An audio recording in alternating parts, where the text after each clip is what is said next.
In the dusty archives of the Tombstone Historical Society, there sits a photograph that has puzzled historians for over a century.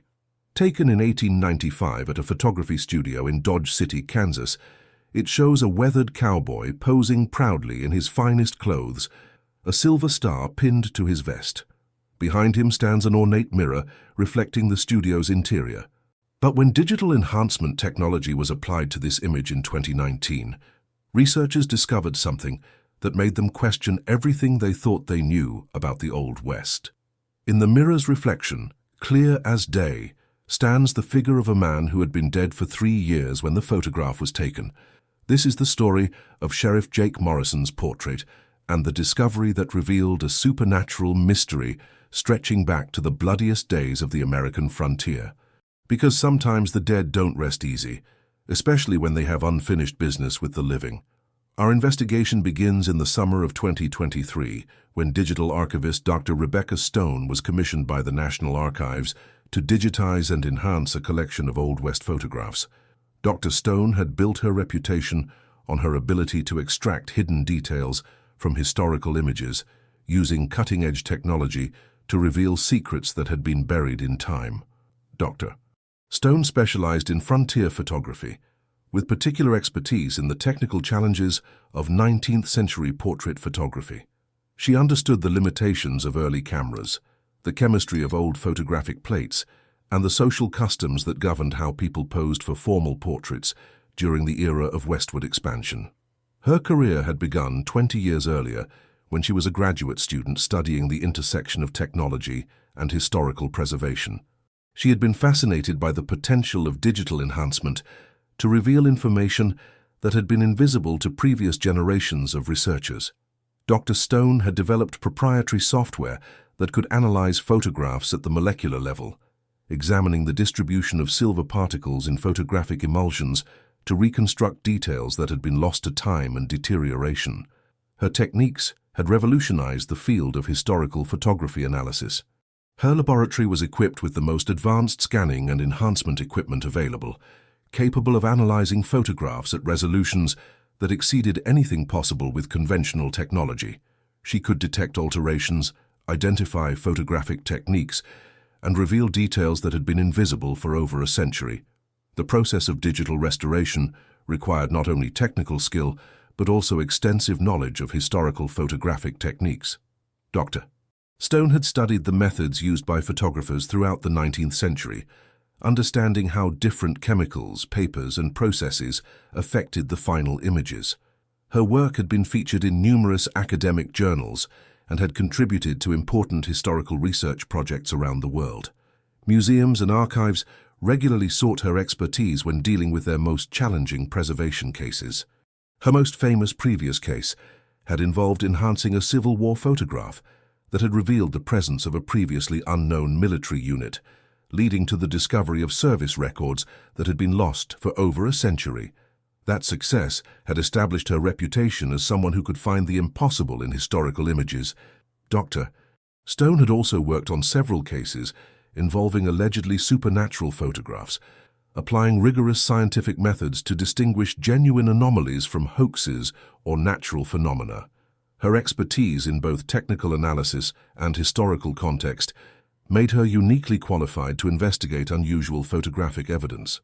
The collection she was working on contained hundreds of photographs from various frontier towns, documenting the lives of cowboys, lawmen, outlaws, and ordinary citizens who had shaped the American West. These images provided a unique window into a world that had vanished with the closing of the frontier. The photographs had been collected from dozens of sources over many decades, including private collections, historical societies, and government archives. Many of the images had never been properly catalogued or studied, making Dr. Stone's work particularly valuable for historical research. Dr. Stone had been working through the collection systematically, creating high-resolution digital copies and applying enhancement techniques to reveal previously unknown details.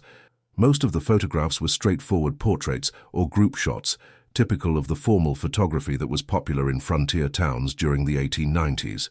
The frontier photography of the 1890s represented a unique period in American history, when the techniques of formal portrait photography met the rough-and-tumble culture of the Old West. Photographers in frontier towns had to adapt their methods to challenging conditions while serving clients who often had very different ideas about propriety and presentation than their Eastern counterparts. The equipment used by frontier photographers was often makeshift and improvised, as professional photographic supplies were expensive and difficult to obtain in remote locations. Many photographers had to mix their own chemicals and create their own equipment modifications to work effectively in the harsh conditions of the frontier. But it was when she reached a particular photograph from Dodge City that her routine work took an unexpected turn. The photograph was labeled Sheriff Jake Morrison, Dodge City, Kansas, October 15, 1895. It showed a man in his 40s wearing a clean white shirt, dark vest, and the silver star of a lawman. He stood confidently before the camera, his hand resting on the butt of a Colt revolver holstered at his hip. Sheriff Morrison appeared to be a man who commanded respect, with the weathered features and steady gaze of someone who had spent years dealing with the violent realities of frontier law enforcement. His clothing was well maintained but practical, suggesting someone who took pride in his appearance while remaining ready for action. The sheriff's pose was carefully arranged to project authority and competence, with his body positioned to show both his badge and his weapon. This was a man who wanted to be remembered as a symbol of law and order in a chaotic frontier town. Behind Sheriff Morrison stood an elaborate Victorian mirror with an ornate carved frame. The mirror was a substantial piece of furniture, clearly expensive and out of place in the rough frontier town of Dodge City. Its presence in the photography studio suggested that the photographer was attempting to create an atmosphere of refinement and sophistication. The mirror's frame was intricately carved with floral and geometric patterns that reflected the Victorian taste for elaborate decoration. The piece had clearly been imported from the East at considerable expense, representing a significant investment for a frontier photographer. The mirror reflected the photography studio's interior, showing the photographer's equipment, some furniture, and the back wall of the studio. The reflection provided a glimpse into the working environment of a frontier photographer, with its mixture of professional equipment and makeshift arrangements. The photograph was technically excellent, showing the skill of the frontier photographer who had captured it. The lighting was carefully managed to create depth and dimension, and the composition was professionally arranged to present Sheriff Morrison in the most flattering possible way. The technical quality of the photograph was remarkable for its time and location. Frontier photographers often worked under challenging conditions with limited equipment, but this image demonstrated the high standards that could be achieved by skilled practitioners of the art. The exposure time for the photograph would have been several seconds, requiring Morrison to remain perfectly still during the entire process. The fact that the image was sharp and clear indicated that both the photographer and the subject had considerable experience with the portrait photography process. Dr. Stone began her enhancement process, applying digital filters to bring out details that might not have been visible in the original photograph.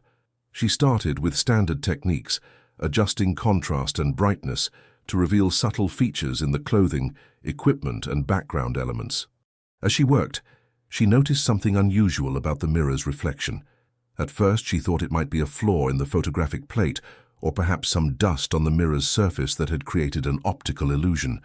The anomaly appeared as a faint shadow or distortion in one corner of the mirror's reflection, barely visible in the original photograph, but becoming more apparent as Dr. Stone applied her enhancement techniques. But as she applied more sophisticated enhancement techniques, the anomaly became clearer and more disturbing. There, reflected in the ornate mirror behind Sheriff Morrison, was the clear image of a second man. The figure was dressed in typical frontier clothing, a dark coat, worn boots, and a wide-brimmed hat pulled low over his face. But there was something wrong with the image, something that made Dr. Stone's blood run cold as she realized the implications of what she was seeing.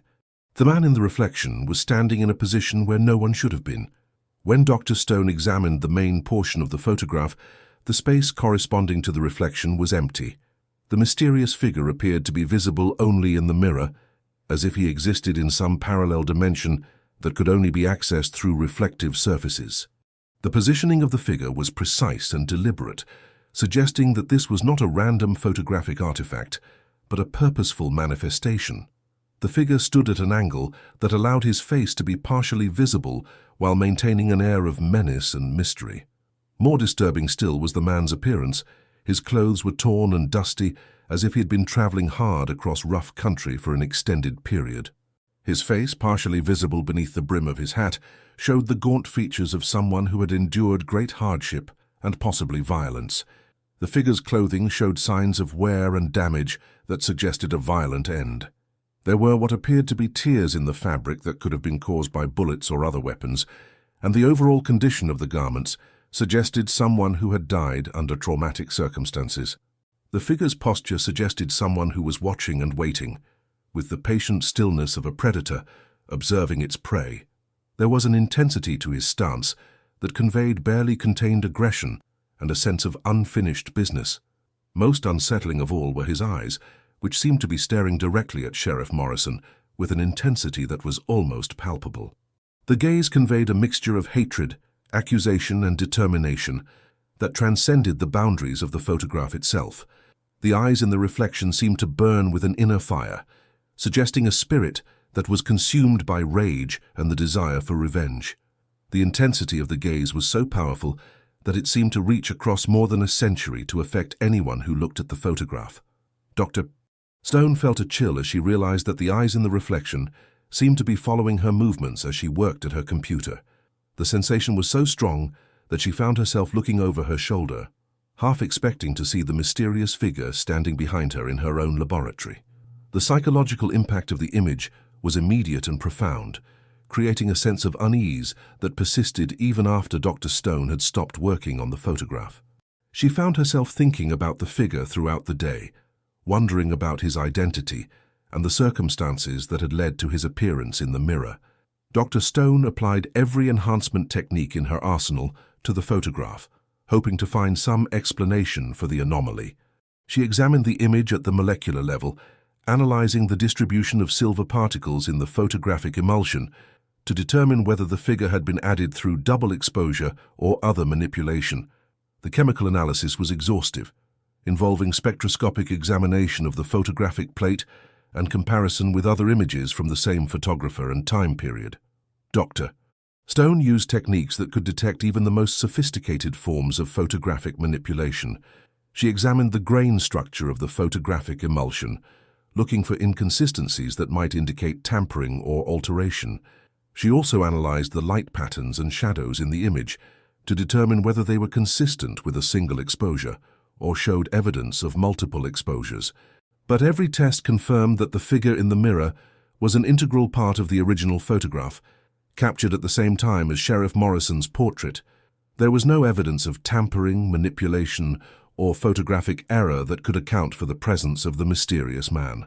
The silver particles that formed the image of the figure showed the same age and chemical composition as the rest of the photograph, ruling out any possibility of later addition or alteration. The figure had definitely been captured by the camera in 1895, despite the apparent impossibility of his presence. The analysis also revealed that the figure in the mirror showed proper perspective and lighting that would be consistent with an actual person standing in that location. The technical accuracy of the reflection ruled out most conventional explanations for the anomaly. Dr. Stone decided to research the history of Sheriff Jake Morrison and the circumstances surrounding the 1895 photograph. What she discovered was a story of violence, revenge, and supernatural retribution that had been buried in the dusty records of frontier justice. Jake Morrison had been born in Missouri in 1851, the son of a farmer who had lost his land during the economic upheaval following the Civil War. Like many young men of his generation, Morrison had headed west in search of opportunity and adventure.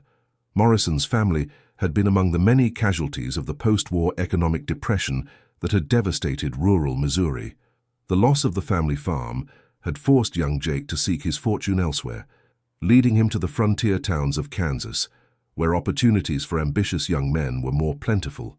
Morrison had worked as a cowboy, a railroad guard, and a deputy sheriff in various frontier towns before arriving in Dodge City in 1891. He had been hired as a deputy by the previous sheriff, a man named Thomas Bradley, who had been struggling to maintain order in the increasingly violent town.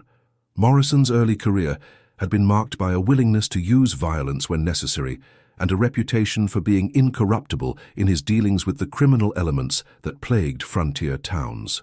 He had quickly gained the respect of honest citizens, while earning the fear and hatred of the criminal class. Dodge City in the early 1890s was experiencing a period of particular lawlessness, with competing factions of cattlemen, railroad interests, and criminal organizations vying for control of the town's lucrative businesses. The situation had been complicated by the presence of numerous outlaws who used Dodge City as a base of operations for their criminal activities. The town's economy was based on the cattle trade, with thousands of head of cattle passing through Dodge City each year on their way to eastern markets. This created opportunities for both legitimate business and criminal activity, as cattle buyers carried large amounts of cash, and the transient population provided cover for outlaws and confidence men. Jake Morrison had been the sheriff of Dodge City during one of the most violent periods in the town's history.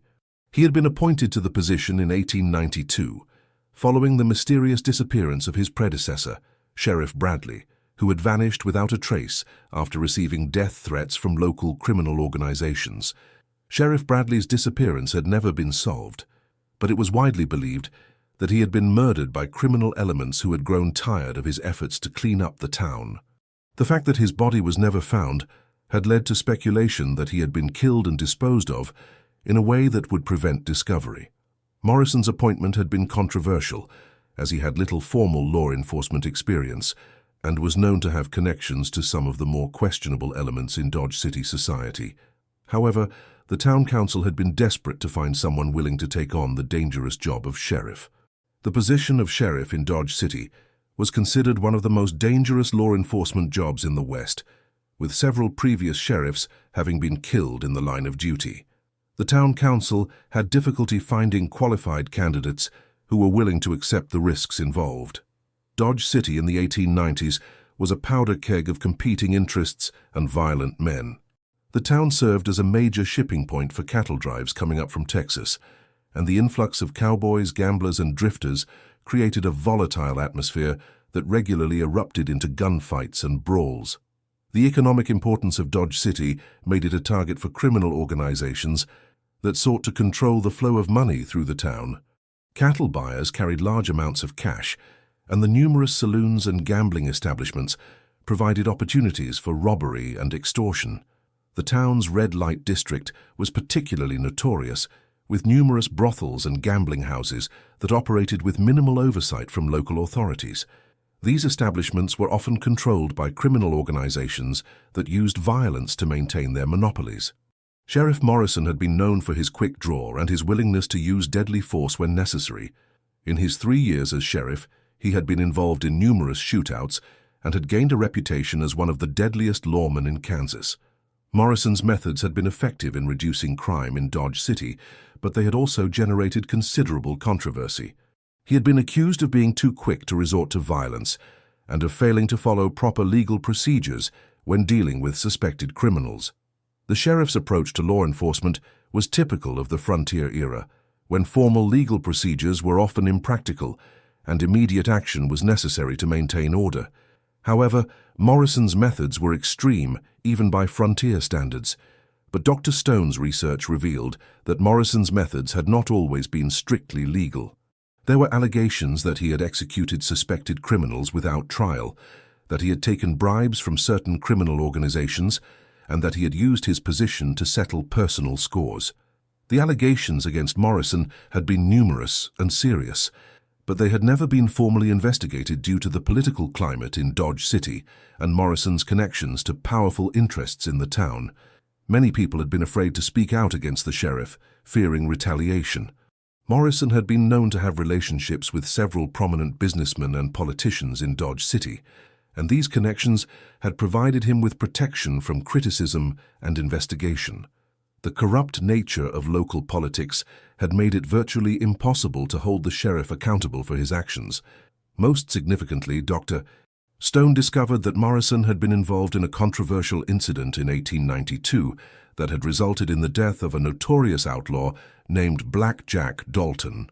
The circumstances of Dalton's death had been the subject of considerable debate, with some claiming that Morrison had murdered the outlaw in cold blood. Blackjack Dalton had been one of the most feared outlaws in the American West, with a reputation for violence that extended across multiple states. He had been the leader of a gang that specialized in bank robbery and cattle rustling, and he was wanted by law enforcement agencies throughout the frontier. Dalton's gang had been responsible for numerous crimes throughout Kansas, Oklahoma, and Texas, including several bank robberies that had netted thousands of dollars and multiple murders of law enforcement officers and civilians who had tried to stop them. Dalton had been born James William Dalton in Missouri in 1855, the same year as Sheriff Morrison. The two men had grown up in the same region and had known each other as children, a fact that would later add complexity to their deadly confrontation. The shared background between Morrison and Dalton had created a personal dimension to their conflict that went beyond the usual relationship between lawman and outlaw. Some witnesses suggested that there had been bad blood between the two men dating back to their youth. James Dalton had turned to a life of crime following the Civil War, when economic hardship and social upheaval had driven many young men to outlawry. He had started with small-scale theft and had gradually worked his way up to more serious crimes as he gained experience and notoriety. The post-war period had been particularly difficult for young men in Missouri, where the devastation of the conflict had left few legitimate opportunities for advancement. Many had turned to crime as a way of surviving in the harsh economic climate. By the 1890s, Dalton had become the leader of a gang that operated throughout Kansas, Oklahoma, and Texas. The gang was known for its sophisticated planning and its willingness to use violence against anyone who opposed them. Dalton's gang had developed a reputation for careful planning and precise execution of their crimes. They would study their targets for weeks before striking, and they had developed techniques for avoiding capture that made them particularly difficult for law enforcement to apprehend. Dalton had been wanted for bank robbery, cattle rustling, and multiple counts of murder when he had arrived in Dodge City in the summer of 1892. His presence in the town had created considerable tension, as everyone knew that a confrontation with Sheriff Morrison was inevitable. The arrival of such a notorious outlaw in Dodge City had been front-page news in the local newspapers, and the entire town had been on edge waiting for the inevitable showdown between Dalton and Morrison. According to the official records, Dalton had been killed in a shootout with Sheriff Morrison on August 23, 1892.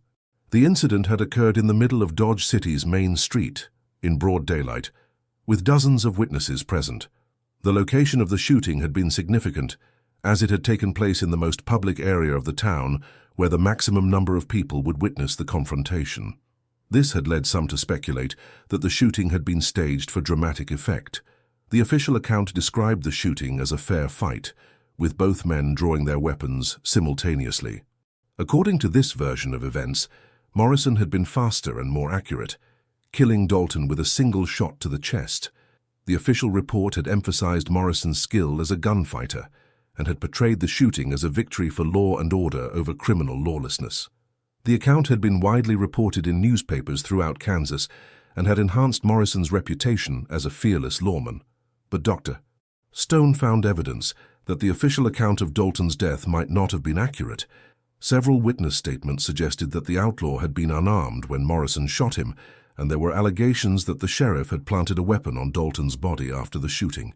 The witness statements had been collected by a traveling journalist who had been investigating corruption in frontier law enforcement. The journalist had interviewed several people who claimed to have seen the shooting, and their accounts differed significantly from the official version. One witness had stated that Dalton had his hands raised and was attempting to surrender when Morrison drew his gun and fired. Another had claimed that the outlaw had been shot in the back while trying to flee, contradicting the official account of a face-to-face gunfight. More disturbing were reports that Dalton had been attempting to surrender when Morrison killed him. According to some witnesses, the outlaw had his hands raised and was calling for mercy when the sheriff drew his gun and fired. These accounts suggested that Morrison had committed cold-blooded murder, executing Dalton despite the outlaw's attempt to surrender. The motivation for such an action was unclear, but some witnesses suggested that Morrison had been paid by Dalton's enemies to kill him. The possibility that Morrison had been acting as a hired assassin rather than a legitimate lawman added another layer of corruption to the already complex story. If true, it would mean that the sheriff had been using his position to commit murder for profit. The controversy surrounding Dalton's death had never been fully resolved. A coroner's inquest had ruled the shooting justified, but many people in Dodge City had remained convinced that Morrison had committed murder. The coroner's inquest had been conducted hastily, with limited testimony and no serious investigation of the conflicting witness accounts. The coroner had been a political ally of Sheriff Morrison, raising questions about the objectivity of the proceedings. The speed with which the inquest had been conducted and the limited scope of the investigation had convinced many people that there had been a cover-up. The failure to seriously examine the conflicting witness accounts had left many questions unanswered. Dr. Stone realized that the mysterious figure in the 1895 photograph might be connected to the Blackjack Dalton incident. She decided to research Dalton's background and appearance to see if there might be a connection. Blackjack Dalton had been described as a tall, lean man with dark hair and piercing eyes. Contemporary accounts described him as having a commanding presence and an intimidating stare that could make even hardened criminals uncomfortable. Newspaper descriptions of Dalton had emphasized his imposing physical presence and his reputation for violence. He had been portrayed as a man who commanded respect through fear and who was capable of extreme brutality when crossed. Dalton typically wore a long dark coat and a wide-brimmed hat, clothing that was practical for life on the frontier, but also served to create an air of mystery and menace. He was known for his quick draw and deadly accuracy with a pistol, skills that had made him one of the most feared gunfighters in the West.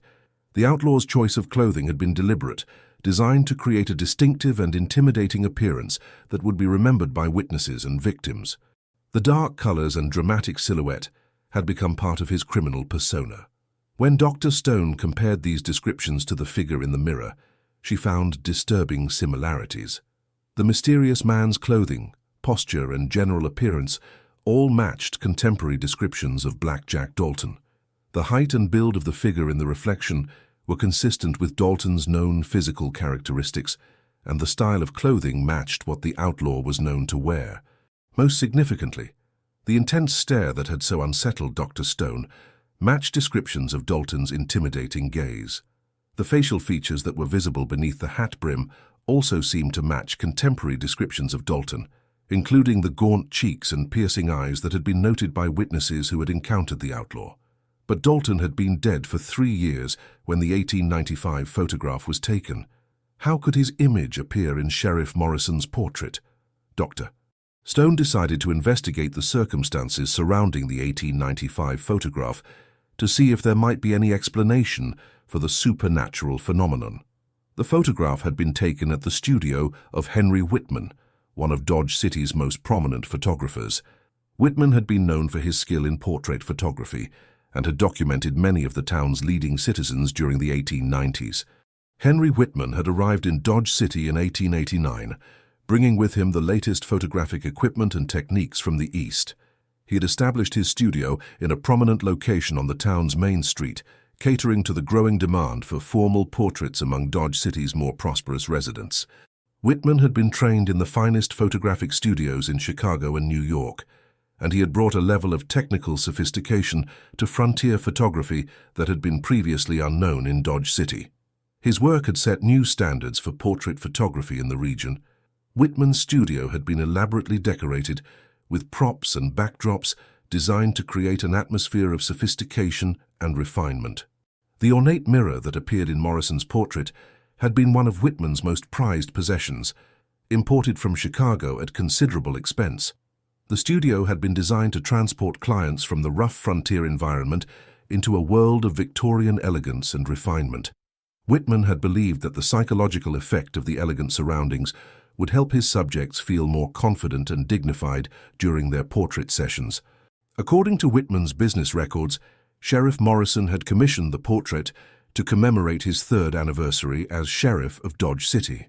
The photograph had been intended as a formal portrait that would be displayed in the sheriff's office and possibly used for political purposes. Morrison had been considering running for mayor of Dodge City, and the portrait was part of a campaign to improve his public image and demonstrate his respectability. The sheriff had spared no expense in commissioning the finest portrait that Whitman's studio could produce.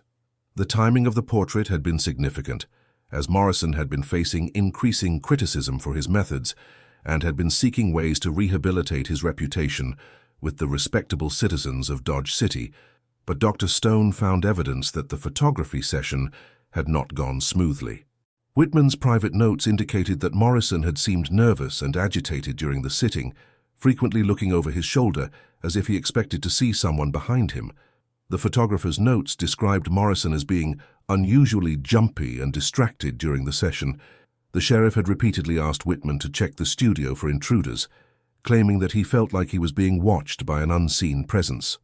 Morrison's behavior during the session had been so unusual that Whitman had considered canceling the sitting, but the sheriff had insisted on proceeding despite his obvious discomfort. The photographer had also noted that several of his glass plates had been mysteriously damaged during the session, showing strange marks and distortions that he couldn't explain. Only one plate had produced a usable image, and even that had shown some unusual characteristics that had puzzled Whitman. The damaged plates had shown unexplained shadows and light patterns that didn't correspond to anything visible in the studio. Whitman had been forced to discard several plates due to these anomalies, which had been unlike anything he had encountered in his years of professional photography. The photographer had been particularly puzzled by the fact that the anomalies had appeared only during Morrison's session, while other portrait sessions conducted in the same studio had proceeded normally. Dr. Stone discovered that Sheriff Morrison's behavior had become increasingly erratic in the months leading up to the 1895 photograph. Several witnesses had reported that the sheriff seemed to be suffering from insomnia and paranoia, claiming that he was being followed by someone he couldn't identify.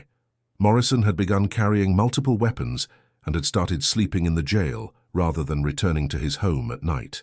His deputies had noticed that he would often stare at empty spaces, as if he could see something that others couldn't perceive. The sheriff's paranoid behavior had begun to affect his job performance, with several incidents where he had drawn his weapon on innocent citizens who had startled him. The town council had begun to receive complaints about Morrison's erratic conduct. The sheriff had also begun drinking heavily, which was unusual for a man who had previously been known for his sobriety and self-discipline. His drinking had affected his job performance and had led to complaints from the town council about his erratic behavior. Morrison's deputies had reported that the sheriff would sometimes be found in his office in the early morning hours, having apparently spent the entire night staring out the window or pacing the floor. When questioned about his sleeplessness, Morrison would claim that he was watching for threats that others couldn't see.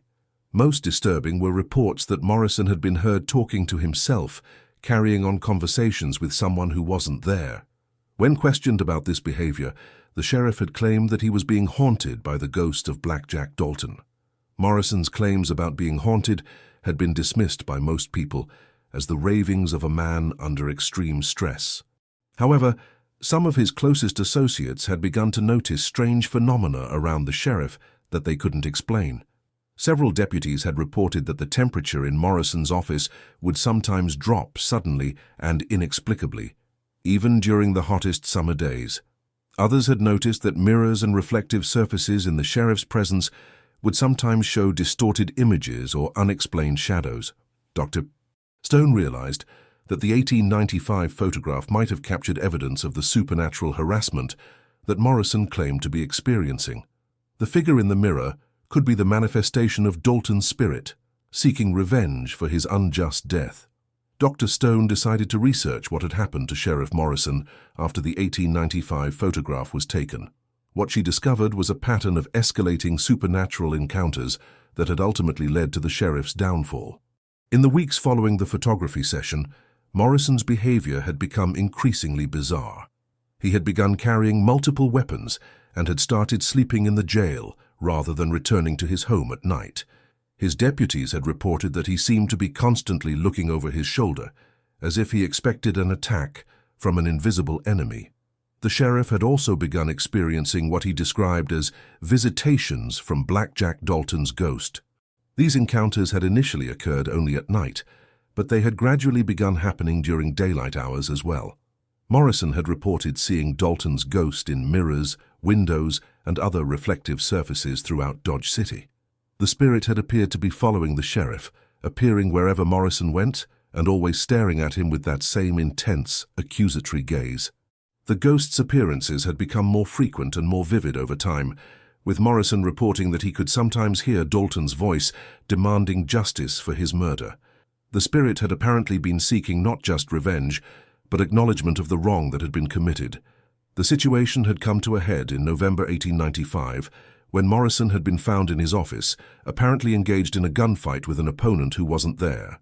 The sheriff had fired multiple shots at empty air, claiming that he was defending himself against Blackjack Dalton's ghost. The incident had occurred in the middle of the night, when Morrison had been alone in the sheriff's office.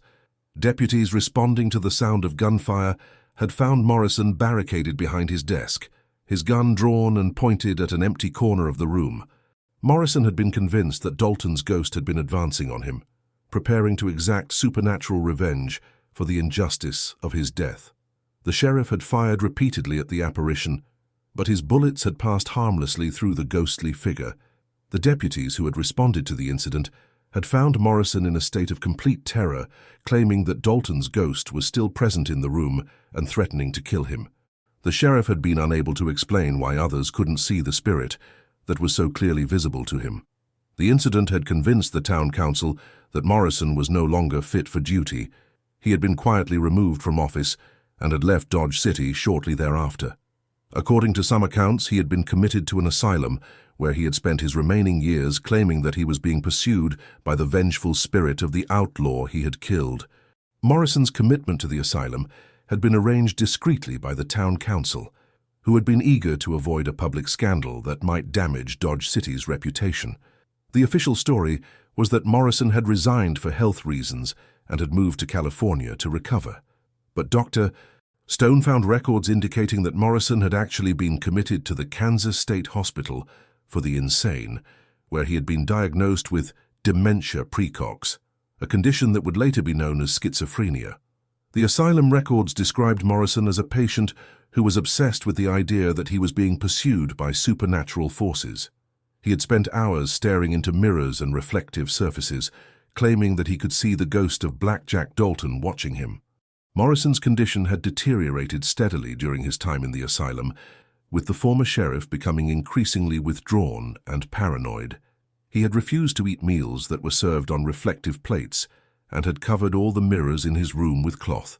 Morrison had died in the asylum in 1903, still claiming that he was being haunted by Dalton's spirit.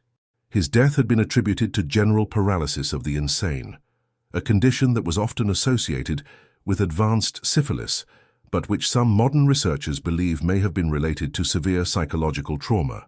The circumstances of Morrison's death had been kept secret by his family, who had been ashamed of his mental illness and had wanted to preserve what remained of his reputation. The truth about his final years had only come to light through Dr. Stone's research. Dr. Stone decided to examine other photographs from Henry Whitman's studio to see if similar supernatural phenomena had been captured in other images.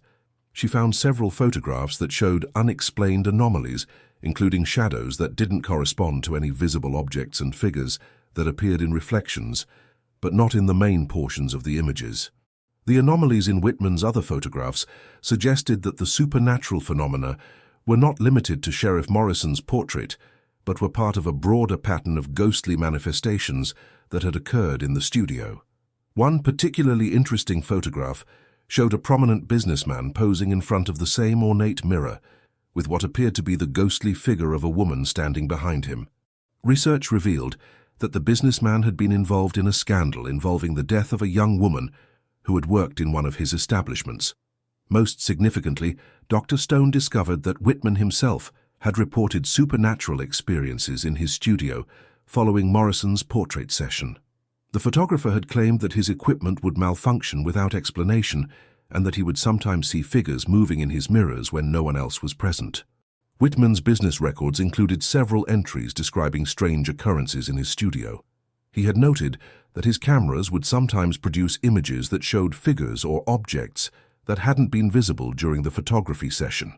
The photographer had also reported that the temperature in his studio would sometimes drop suddenly and inexplicably, particularly in the area around the ornate mirror that had appeared in Morrison's portrait. These cold spots had been so pronounced that Whitman had sometimes been able to see his breath, even during the hottest summer days. The supernatural phenomena in Whitman's studio had intensified following Morrison's portrait session, with the photographer reporting increasingly frequent and disturbing encounters with ghostly presences. Whitman had eventually closed his studio and left Dodge City, claiming that the building was haunted. He had moved to California, where he had given up photography entirely and had never spoken publicly about his experiences in Kansas. The photographer's departure from Dodge City had been sudden and unexpected, occurring just 6 months after Morrison's portrait session. Whitman had sold his equipment and studio furnishings at a significant loss, suggesting that he had been desperate to leave the town as quickly as possible. The fact that such a successful photographer had abandoned his thriving business suggested that his supernatural experiences had been genuinely terrifying and had made it impossible for him to continue working in the studio. Dr. Stone decided to contact other experts in historical photography and paranormal research to get their opinions on her discoveries. She reached out to Dr. Marcus Webb, a professor of American frontier history at the University of Kansas, and Dr. Catherine Rivers, a researcher who specialized in supernatural photography. Dr. Webb was fascinated by the connection between Dr. Stone's discoveries and the violent history of Dodge City during the 1890s. He had spent years studying the social and cultural dynamics of frontier towns, and he was familiar with the stories of corruption and violence that had plagued many Western communities. The frontier was a place where justice was often rough and arbitrary, Dr. Webb explained. Men like Sheriff Morrison operated in a gray area between law and lawlessness, and their actions often had consequences that extended far beyond their immediate victims. Dr. Webb had written extensively about the culture of violence that had characterized many frontier towns during the 1890s. He believed that the intense emotions and unresolved conflicts of the frontier era had created conditions that were conducive to supernatural phenomena. The professor had documented numerous cases of alleged supernatural activity in frontier towns, particularly in locations where violent deaths had occurred. He believed that the traumatic nature of frontier life had left psychic imprints that could manifest as ghostly phenomena. Dr. Webb also provided historical context for the supernatural beliefs that were common on the frontier. Many people in the Old West believed in ghosts and spirits, and stories of supernatural revenge were a regular part of frontier folklore. The idea that the dead could return to seek vengeance was widely accepted in frontier communities, Dr. Webb noted. People believed that those who died violently or unjustly would not rest until their wrongs had been righted. The professor explained that frontier justice was often imperfect and that many people died without receiving proper legal proceedings. This created a cultural expectation that the spirits of the unjustly killed would return to seek the justice they had been denied in life. Dr. Rivers's analysis of the photographic anomalies was equally intriguing. She had studied hundreds of allegedly supernatural photographs and had developed techniques for distinguishing genuine anomalies from hoaxes or natural phenomena. The technical characteristics of this image are remarkable, Dr. Rivers observed. The figure in the mirror shows proper perspective and lighting that would be consistent with an actual person standing in that location. The level of detail and accuracy suggests that we're dealing with a genuine supernatural phenomenon rather than a photographic artifact. Dr. Rivers had developed a classification system for supernatural photographs based on the technical characteristics of the anomalies they contained. Sheriff Morrison's portrait fit the profile of what she called Class A supernatural photography, images that showed clear, detailed manifestations that appeared to be interacting with their environment in realistic ways. The researcher had examined thousands of allegedly supernatural photographs during her career, and she considered Morrison's portrait to be one of the most compelling examples of genuine paranormal photography she had ever encountered. Dr. Rivers also noted that the direct gaze of the figure in the mirror was significant from a paranormal perspective. In many documented cases of supernatural photography, spirits appear to be aware of the camera and often seem to be trying to communicate with the living. The intensity of the figure's stare suggests that it was attempting to convey a message or warning. The expert analysis confirmed that Dr. Stone's discoveries were significant and worthy of further investigation.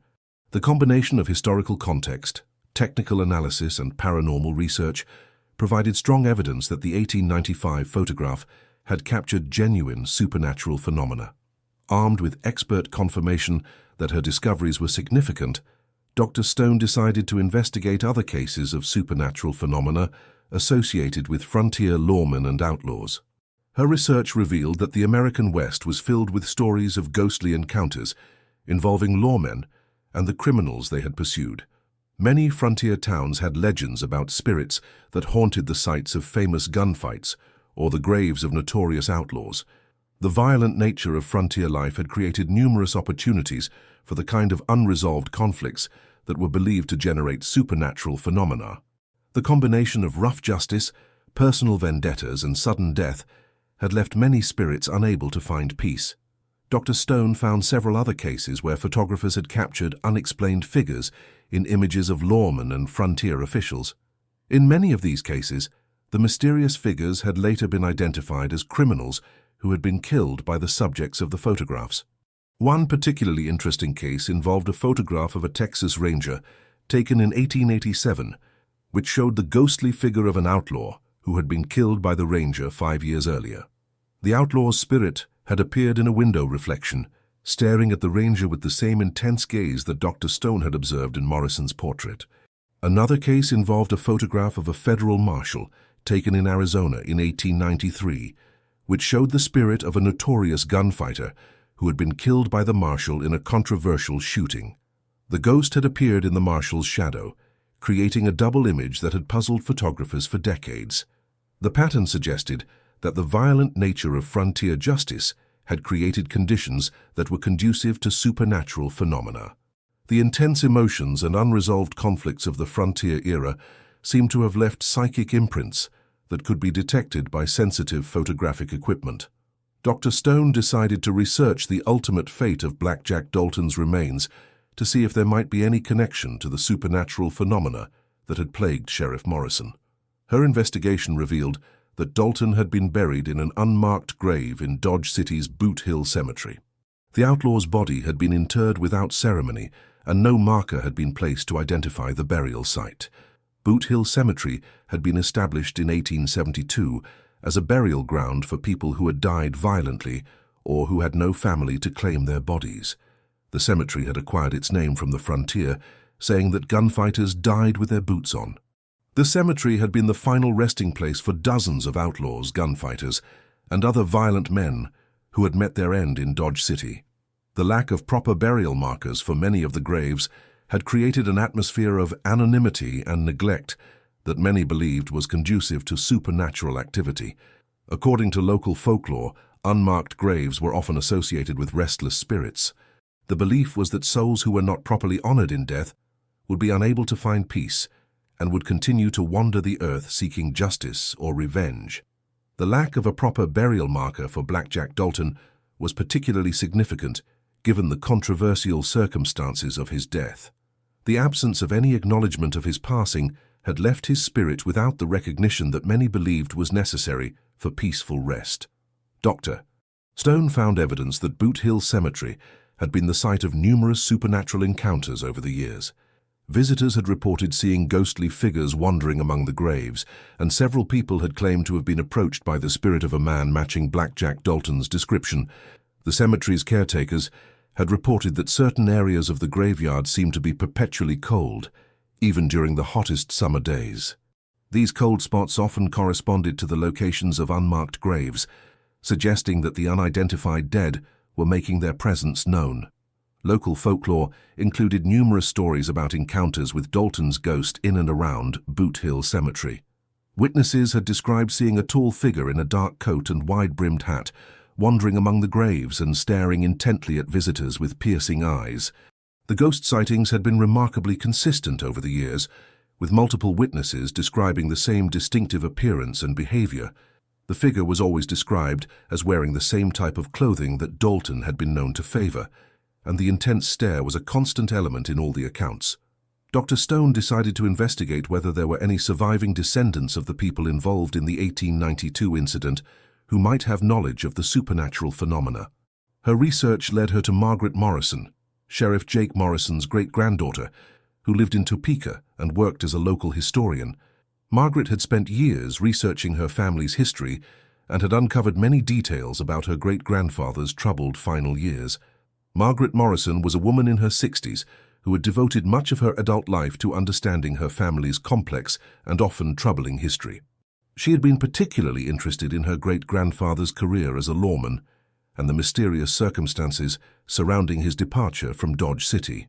Margaret had inherited a collection of family documents and photographs that had been passed down through several generations. These materials included letters, diary entries, and other personal papers that provided insight into Jake Morrison's experiences as sheriff of Dodge City. The family had maintained a tradition of preserving these documents, despite the painful nature of much of the information they contained. Margaret had felt a responsibility to understand the truth about her ancestors' life and actions, regardless of how disturbing that truth might be. When Dr. Stone contacted Margaret and showed her the enhanced photograph, the woman's reaction was immediate and emotional. "I've been waiting for someone to find that," Margaret said. "My family has always known that there was something wrong about the way my great-grandfather died. He spent his final years in an asylum, claiming that he was being haunted by the ghost of an outlaw he had killed." Margaret revealed that the Morrison family had preserved letters and documents that detailed Jake Morrison's supernatural experiences following the 1892 shooting.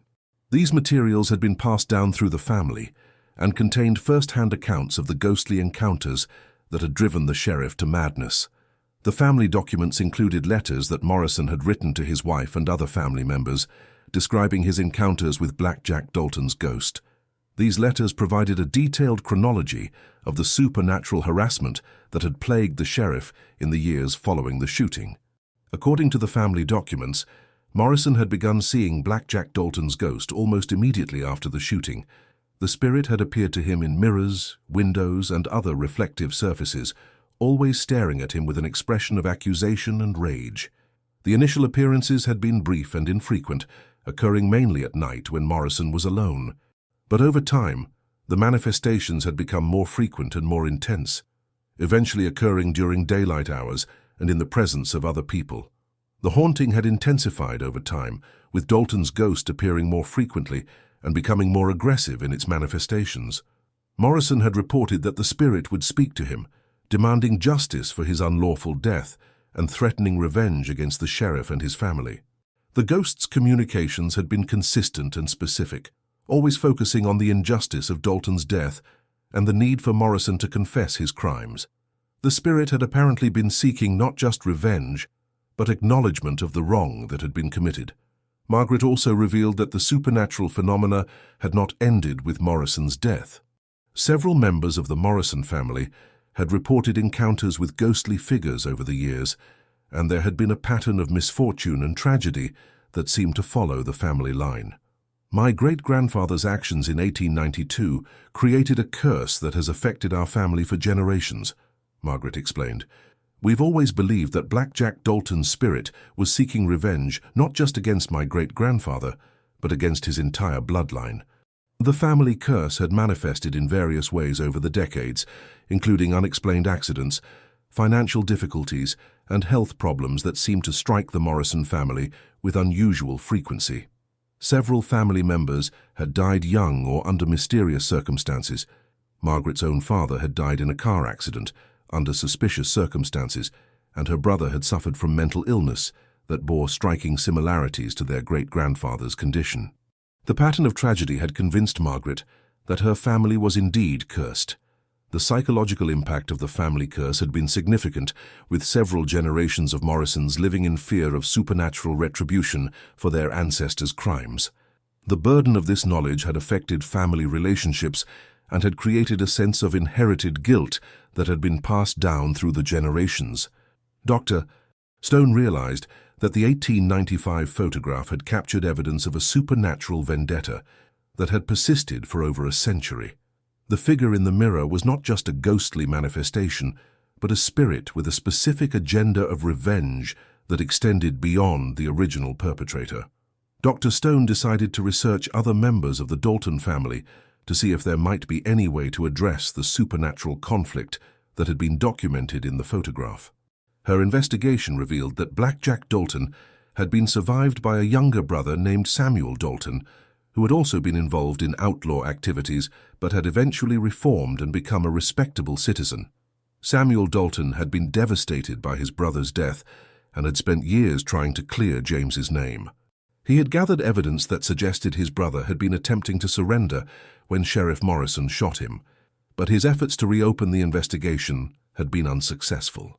Samuel had spent considerable time and money trying to prove that his brother had been murdered, but the political climate in Kansas had made it impossible to challenge the official account of the shooting. The powerful interests that had supported Morrison had ensured that any investigation would be suppressed. The younger Dalton had been particularly frustrated by the refusal of authorities to seriously examine the witness statements that contradicted the official version of events.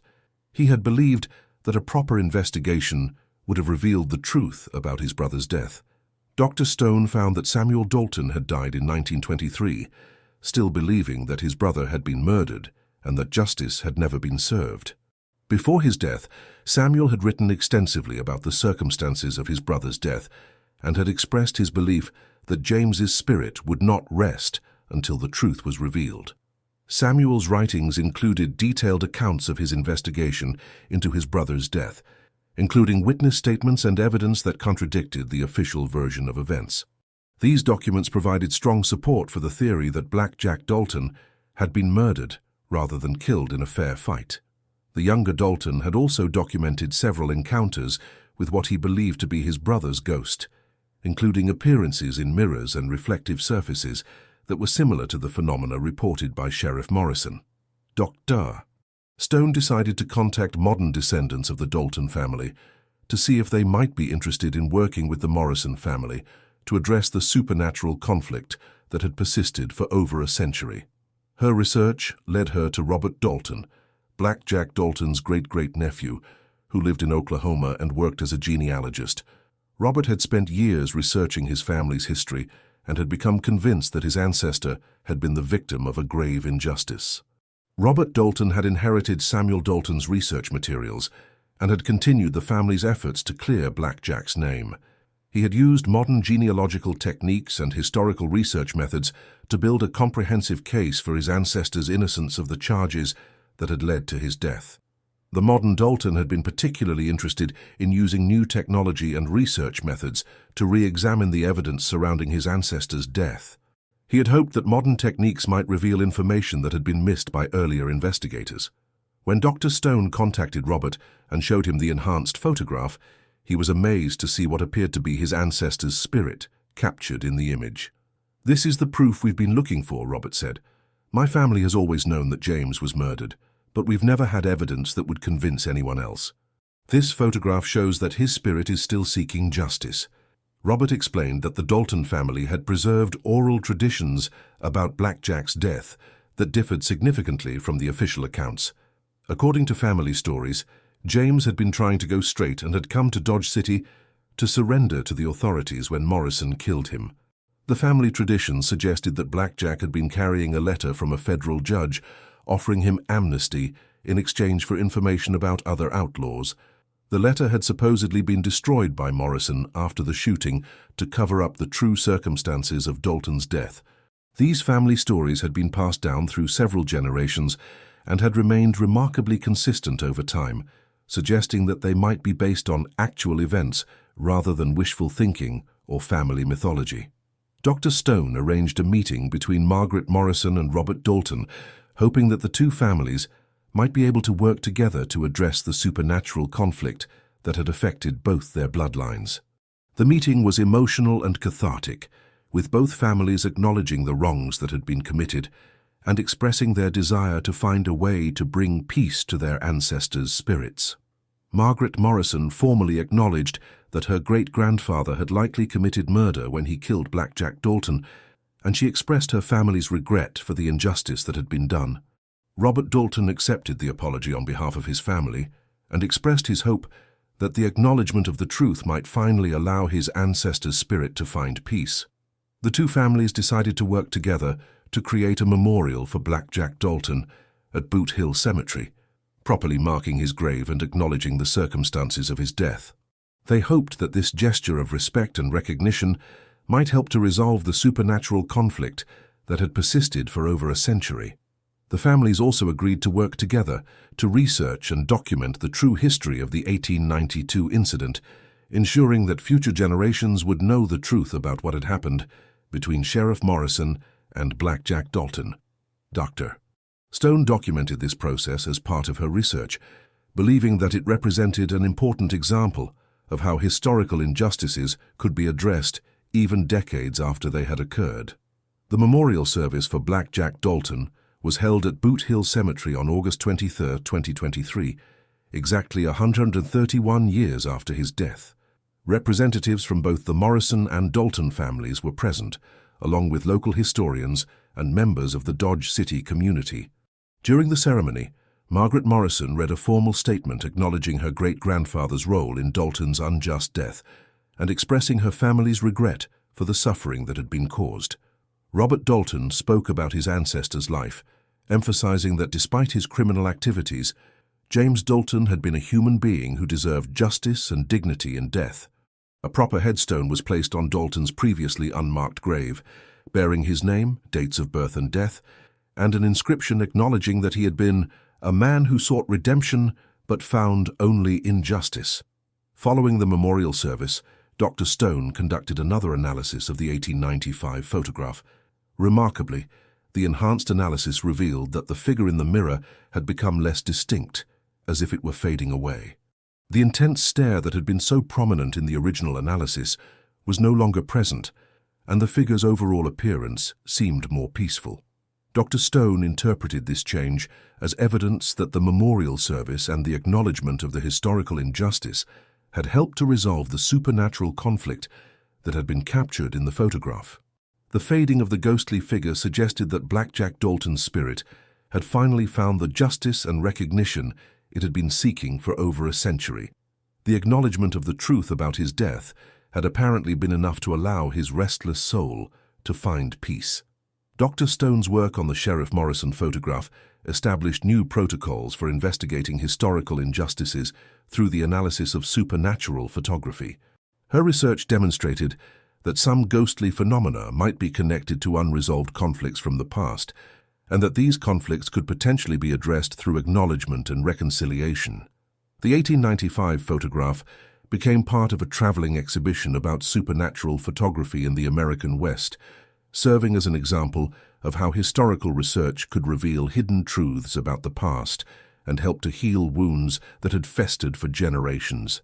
The exhibition drew visitors from around the world, many of whom were fascinated by the story of how a single photograph had revealed a century-old injustice and led to reconciliation between two families.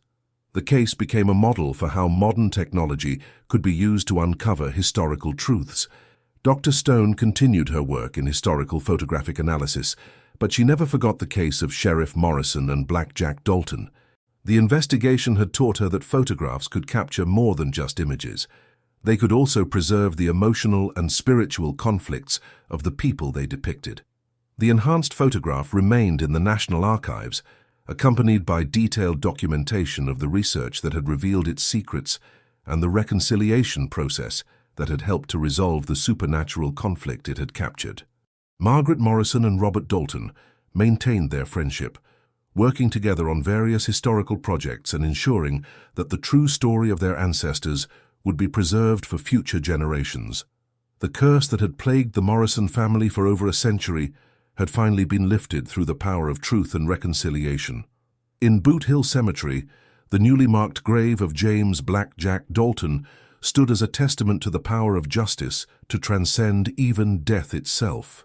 The outlaw who had been denied justice in life had finally received acknowledgement in death, and his spirit could at last find peace. The mystery of the 1895 photograph had been solved, revealing that sometimes the dead do return to seek justice, and sometimes the living have the power to grant it. The case served as a reminder that the past is never truly past, and that truth, no matter how long buried, will eventually find a way to surface. The figure in the mirror had finally faded away, but the lessons learned from his appearance would endure forever. That justice delayed is not justice denied, and that acknowledgement of historical wrongs can heal wounds that span generations.